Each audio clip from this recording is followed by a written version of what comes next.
பிறந்த எல்லா உயிர்களும் ஒரு நாள் இறந்துதான் போகும். சிங்கம் செழிப்பான இளவயதில் ஆதிக்கம் கடுமையாக இருக்கும். காலம் கடந்து வயது முதிர்ந்த பின்பு வேட்டையாட முடியாது. தன்னைத்தானே பாதுகாத்து கொள்ளவும் முடியாது. படுத்த இடத்திலேயே கர்ஜிக்கும், அவ்வளவுதான் முடியும்.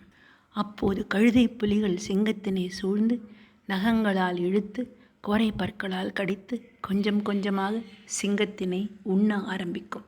அவ்வளவுதான். ஆதிக்கத்திலும் அதிகார துஷ்பிரயோகம் செய்பவர்களுக்கும் இதுதான் முடிவு.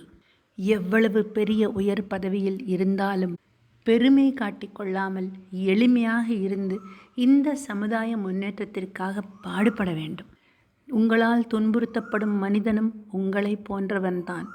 உங்களுக்கு உள்ள குடும்பத்தைப் போலவே அவனுக்கும் நிச்சயமாக குடும்பம் இருக்கும். அதிகாரத்தை பிரயோகித்து ஒருவரை நீங்கள் சித்திரவதை செய்யும் பொழுது அது உங்களுக்கே நிகழ்வதாக நீங்கள் நினைத்து பார்த்தால் உங்களுடைய அந்த அதிகார ஆர்ப்பாட்டம் அடங்கி சுய நினைவுக்கு வருவீர்கள். கிடைத்த இந்த ஒரு முறை வாழ்க்கையை நல்லவற்றுக்காக பயன்படுத்துங்கள்.